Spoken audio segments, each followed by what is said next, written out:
There you go. I called my son. He sent me some videos, and it is alarming. At one time, the Bronx was a thriving community. That started to change. Where y'all niggas at, bro? Where y'all Lori Law niggas at? Y'all just pissing on my son, Goon Ward, nigga. Y'all niggas is bugging. You did somebody who died. His name was Rara. Yeah. Before he died, 2 days before he died, he said, I'm gonna kill you when I see you. Look how that worked. These individuals want to get credit for the harm that they're doing. The gangs are accused of operating out of public housing and often stalk their enemies in broad daylight. Why y'all running up Dolly? Why you running? Why y'all running? We are allowing music, displaying of guns, violence. We're allowing it to stay on these sites.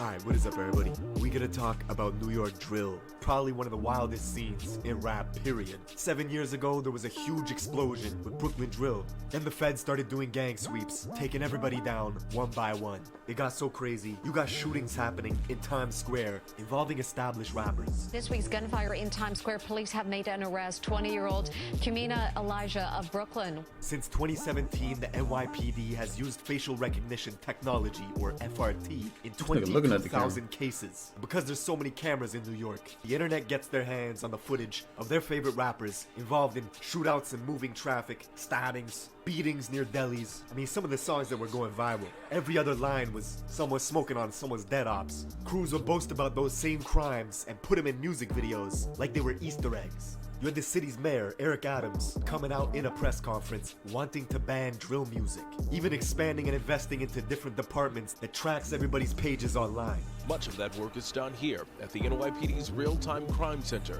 They're bragging about what they're doing. Social media has proven to be an invaluable tool. A few years ago, the Bronx took over. Maybe one of the sickest boroughs in the city. The society in the Bronx is horrible. Rappers from the Bronx to stop using the music to encourage shootings. I remember in the 90s, kids were throwing fridges off the roofs of the River Park Tower projects in the Bronx. And now the kids from RPT are Why? Yeah, it's how it is. getting indicted by the dozens on federal I ain't never heard of racketeering throwing and fridges gang on roofs. conspiracy charges. Niggas don't care about me, my heart. Like, my heart only been like 3 months. Like, niggas really forgot about me already. Like, With the government trying to pin them for everything from murder all the way to animal cruelty. Talking about one of the most infamous drill voices in the scene, D-Thang, who was talking shit to a pigeon on an Instagram live stream with his boys, then shooting it dead for 100 viewers. Your little mate's right here. Dawg, wait. You gonna pick him up? I can't look. See, everything in New York was getting done for clout, followers, and numbers. With shootings spiking from 200 all the way to 500 last year. It's all young kids, aged 13 and 15, maneuvering the back alleys and the looping hills in the Bronx, using scooters to carry out hits in broad day. This gang conducted wolf pack-like searches throughout the investigation. Now, we're getting into all this, but first, check out my song of the day. This is my guy Millie's. Let's go. I'm trying to send someone to urgent before they make me a patient. With the stroller in a hospital hall. I was broke, I feelings. Try to tell my trying to ease my pain and pop. For the last, I mean, you got gang. Alright, we're going to the Bronx to understand this story. Get ready to see wild shit. I mean, you got gangs dressing as Squid Games for Halloween, and it's not to go trick-or-treating. And it's For the last 2 kids, summers, Bronx drill was everywhere. On TikTok, radio stations, you got 3 to 4 sets of different cousins, blood-related, all established rappers, beefing with each other because of block politics. that's my cousin. No, both of them are your cousins. Everybody's like, wait, hold up. They cousins, they're going at it, but he's cousins. Can't wait to see Auntie now. Huh. Because y'all all family. Who's that? Can't wait to see Auntie now. Huh. Because y'all all family, technically, could you ever see all of y'all reconciling? Nah, I don't think so. Wow. The music in the Bronx is super high energy, sometimes too high. Like these kids got ADD or something. The Bronx has the biggest dropout rate in all of New York, and it's becoming a problem. You got kids going to school in rival territories, with different campuses getting metal detectors in them to squash gang shootings. Jelly! OIK, you heard? This, of course, is the rapper Shaike, with 100 million views on YouTube in 2 years of rapping, coming out of the Cortland projects in the South Bronx, aka home of extortion. In 2009, the Cortland homes was subject to a police sweeping called Operation Bad Apple, which took down 52 people for racketeering and gang conspiracy. The NYPD even went on to build a police building right across the street from the projects called PSA 7, even though a precinct and a Bronx borough court are literally a few blocks away. Cortland's home to popular rappers like B-Love and Shaike. Sha, who's known for having a deep-ass voice that doesn't really match his face, went to the rival school in Mott Haven campus, just 9 minutes away from his hood, where he would bug out towards any kid that repped the rival gang, the YGs. He was making posts talking about YG killer, even hopping on Instagram lives at 12 years old saying directly to a YG kid named Wuladi that he was gonna spare him. What's up, Via Wuladi? Yo, he said what's up, Via Wuladi? I know, I'm not gonna jump you, I'm gonna jump nuts. 5 years later, Wuladi would get murdered. See, the Young Gunners, or the YGs, is an infamous Bronx-made gang which started in 2003 in the Mott Haven houses and the Patterson houses, just 10 minutes away from Cortland. 2 detention centers in the Bronx, Horizons and Crossroads, are breeding grounds for gang recruitment, and the YGs were formed to combat the overwhelming numbers of Bloods in adult jails like Rikers Island.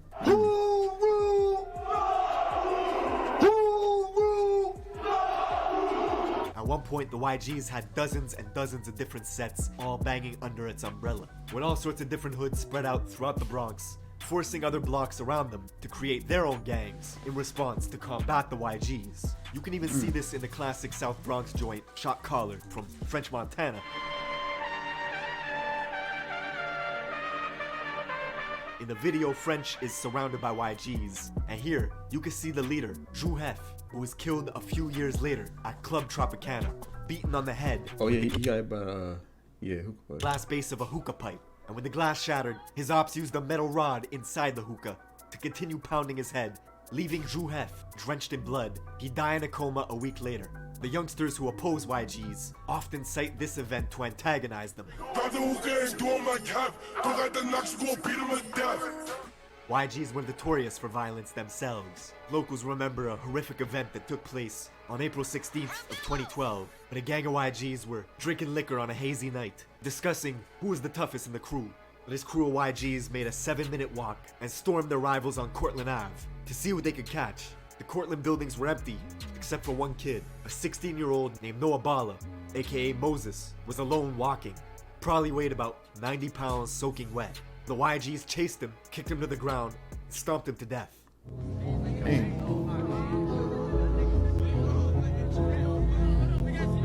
Kids from the Cortland projects hold Noah's name in high regard. B-Love, whose hit song, If You Know You Know, got 16 million views when it was released 2 years ago. He actually confronted the brother of a YG's member that killed Noah outside in front of the Metro Court, as this guy was waiting to be tried for a different murder of another Cortland youth named Yellow. If You Know You Know got 16 million views when it was released 2 years ago. He actually confronted the brother of a YG's member that killed Noah outside in front of the Metro Court, as this guy was waiting to be tried for a different murder of another Cortland youth named Yellow. Come across the street. I came to court with it. God, fly me, throw that up one more time. What the fuck you talking about? What you talking about? Come across the street. The Bronx is so crazy. Dudes will get active in the courts, outside the courts, in front of police. They don't care.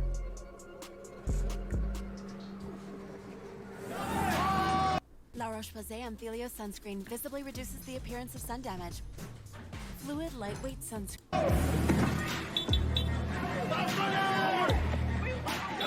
Come here, Sean. I'm coming to court tonight. Now, Noah's death is brought up in dozens of drill songs, all to disrespect him and the Cortland projects. Notorious YG rapper D-Thang out of the River Park Towers, a YG stronghold in the West Bronx, made the song Wedgie Man This, Wedgie Man That. In it, D-Thang has a cold-blooded line talking about the beating of Noah. Just watch how we spin like a fidget. If we catch a hop, we go on like that midget. So Jelly fall back, I'm a clipper. That song is riddled with disses. The title itself sounds funny. Wedgie Man This, Wedgie Man That. It's a direct shot at Shaike, the rapper from Cortland, who was caught on camera getting a wedgie. Drag him! Yo! Do you like my new song? When did that happen? Wedgie Man this, Wedgie Man that. Now D-Thang's home, RPT, the River Park Towers, alias the Death Towers, encompasses two 44-floor buildings and two 38-story buildings standing over the Harlem River. 8 years ago, the feds took down 20 of their top guys, wiping out the leaders, hiring security guards, and installing cameras to stop people from dealing drugs right outside. Then, the kids took over. One way in, one way out. So this is my brother for life, forever. They continued drug dealing, robbing. The feds were actually finding illegal weapons in the music videos, then tying them to shootings. You got shot, is that true? Yeah, we know. Word of my mother, we know.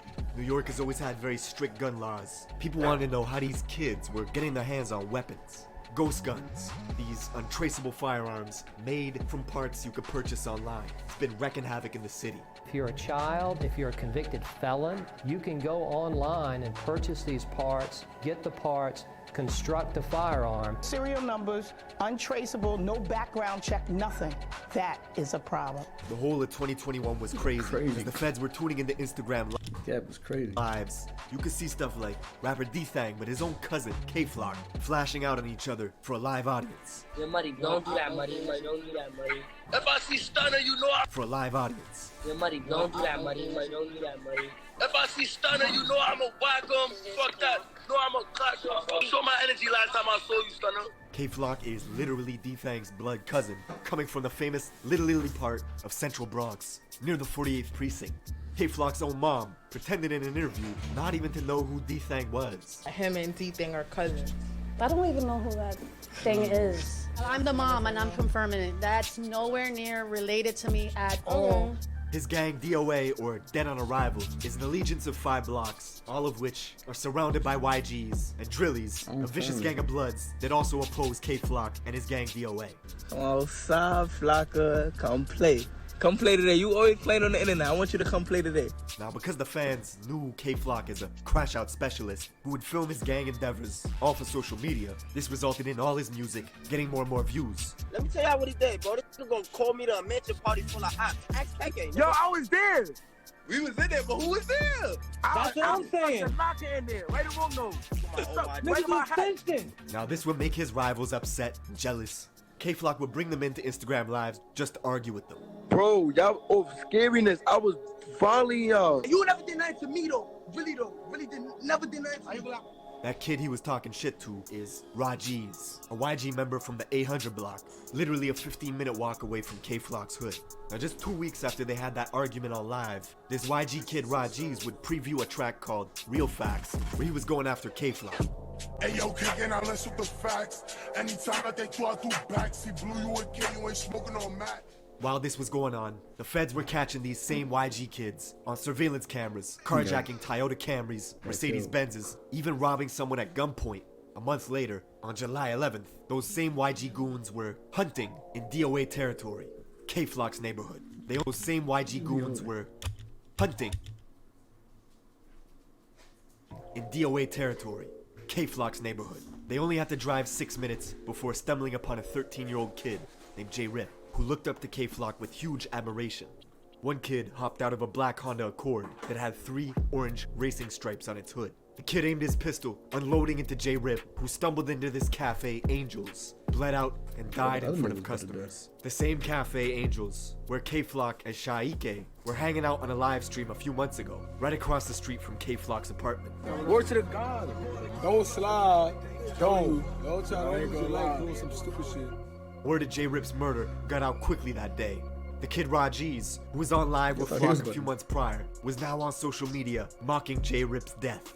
7 hours later, Jay's friends went off to retaliate. They found Rajiz in a private Uber. On the phone, 2 shooters on a scooter pulled up next to him, opened fire through the window, hitting him in the head and torso, killing Ra instantly.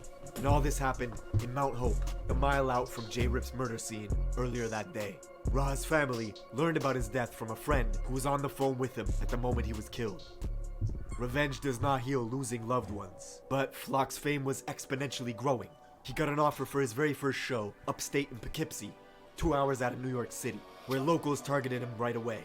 5 people were found shot, 1 stabbed, right outside the club Revel 32, as security at the venue scrambled, turning his tour bus into a makeshift ambulance, transporting victims to the hospital. The tour bus got shot up as well, because the people that were doing the shooting thought the K-Flock was inside it. Most of these victims were occupants of a private bus that had been identified as being in multiple locations here in the city of Poughkeepsie. But he managed to escape unharmed. The next day, K-Flock would pop out at Rolling Loud, New York for a surprise performance. With the surprise performance, the next stars in New York, K-Flock and B-Love. But he got into a brawl with another Bronx artist as their entourages clashed, thus banning Flock from the festival for life. But all this beefing just boosted his profile. That same night, he would drop the song Being Honest with G Herbo, which now has 25 million views on YouTube. It was like K-Flock was on top of the world, but he was still doing drills. 6 days later, he was in a rental car with his boys, driving to his cousin D-Thang's building, the River Park Towers, spotting an op, shooting them on the Roberto Clemente Bridge. You'd think it would stop there, but no. The next week, undercovers pulled K-Flock over in Yonkers, finding a gun in his sock, which if you know New York laws, carries a 3 to 5 year sentence. The very next day, he was bragging about buying a new gun. You're thinking this might stop, and it will. Getting close to Christmas, on December 16th, 2021, K-Flock walked past the barbershop in Harlem early in the morning, had a standoff with this man, pulled a pistol out, and shot him dead.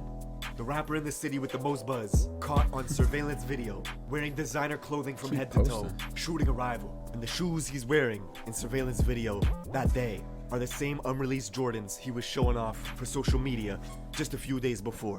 The craziest part is the guy Flock's booked for killing comes from a set in Harlem that have the same enemies that K-Flock has. Geographically, they have the same rivals. They both beef with YGs and Drillies. Flock began beefing with this set in Harlem called the OIs because one of their rappers, E-Dot Baby, was seen at a party smoking on Instagram Live with some YGs. Yo, this shit, why do this shit got 300 views? So Flock turned on him, gathered his posse, and made one of the coldest Bronx drill songs yet, called Brotherly Love, riddled with disses towards this Harlem set, the OIs.